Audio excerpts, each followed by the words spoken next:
नमस्कार, मी Janataraj news channel crime reporter Ravindra Jadhav crime report part 1 मध्ये आपलं स्वागत करीत आहोत। जनता राज्य न्याय दरबारमध्ये आपलं सर्व दर्शकांचं स्वागत आहे। सध्या आपल्या इथे बार्शीहून बळेवाडी इथून एक माता आपल्याकडे चॅनलकडे न्याय मागण्यासाठी आले, तर आपण पाहूया। आपण कुठून आलात? मी बार्शी तालुका बळेवाडी या गावातून आले। कशासाठी आलात? आमच्या चॅनल मध्ये काय न्याय मागण्यासाठी आलात? हो सर, मला माझ्या मुलीसाठी न्याय हवा आहे। का तुमच्या परिवारावर काही प्राणघातक हल्ला वगैरे झालाय? हो, माझ्या मुलीवरती झाले प्राणघातक हल्ला। कोणी केला? तिथल्या 2 मुलांनी केलं गावात। किती दिवस झाले?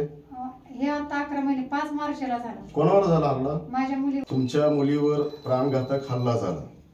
हो, अत्याचार करून प्राणघातक हल्ला झाला। म्हणजे अत्याचार करून प्राणघातक हल्ला झाला। मग पोलीस प्रशासनाला तुम्ही दाद मागितली का? हो, मागितली ना। मागितली। त्यांनी काय तुम्हाला न्याय दिला नाही? नाही, म्हणजे आरोपी अटक आहेत। आता मुलीला माझ्या गार्ड आहेत, पण जसे आहे तसे आहे म्हणायला आहेत। आता तुम्हाला जनता राज्य दरबारी तुम्ही न्याय मागण्यासाठी आलात, तुम्हाला नेमकं काय पाहिजे? प्रशासनाकडनं पाहिजे? मला प्रशासनाकडनं आणि सरकाराकडनं बी मला फक्त एक पाहिजे की मला न्याय तर मिळालाच पाहिजे, पण माझ्या मुलीच्या उज्ज्वल भविष्यासाठी आज तिच्या उजव्या हाताची 3 बोटं गेलेले आहेत। तिला आयुष्यभराचं अपंगत्व आलं। तिच्या उज्ज्वल भविष्यासाठी आणि आम्हाला एक पुनर्वसन पाहिजे, कारण आपल्या कुटुंबावर जो अत्याचार अन्याय झालेला आहे त्याचा पाठपुरावा कुठल्या संघटनेमार्फत किंवा प्रशासनामार्फत झालाय का? हो, झालंय ना।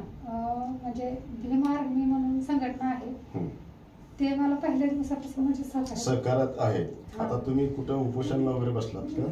हा, उपोषणाला बसला नाही तर सोलापूरच्या। तुम्हाला न्याय मिळणार, तुम्ही फक्त रडू नका, न्याय तर तुम्हाला मिळणार। आपल्या चॅनलच्या दरबारी आलात, न्याय दरबारी तर भेटणार। तर तुम्हाला आता नेमकं आता उपोषणाला बसून किती दिवस झाले? आज 3रा दिवस आहे। 3रा दिवस आहे। तरीही कोणीही प्रशासकीय अधिकारी येऊन तुमची विचारपूसना केली का? नाही केली, फक्त त्यांनी काल आम्हाला एक निरोप पाठवला की आज आम्ही मीटिंग मध्ये चर्चा करतो आणि तुम्हाला लेखी म्हणणं देतो म्हणून, पण आज त्यांचं काही निरोप आलेला नाही आतापर्यंत। म्हणजे आम्ही चर्चा करून तुम्हाला लेखी स्वरूपात एखादा कागदाचा तुकडा देणार?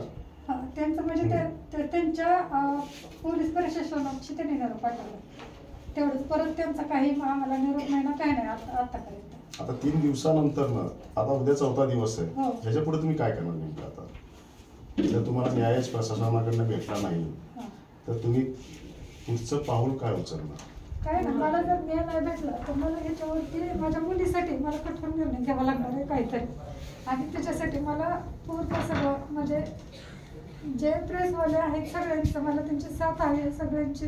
म्हणजे सर्व पत्रकार बंधूंना तुम्ही विनंती करता? हो, विनंती करते मी सर्व बंधूंनो, मला न्याय मिळवून द्या, माझ्या पीडित कुटुंबाला न्याय मिळवून द्या, हेच तुमचं मत म्हणजे पत्रकार बंधूला तुम्ही म्हणता? हो। अशाच नवनवीन अपडेटसाठी जनता राज्य न्यूज चॅनलला सबस्क्राईब करा, लाईक करा आणि शेअर करायला विसरू नका।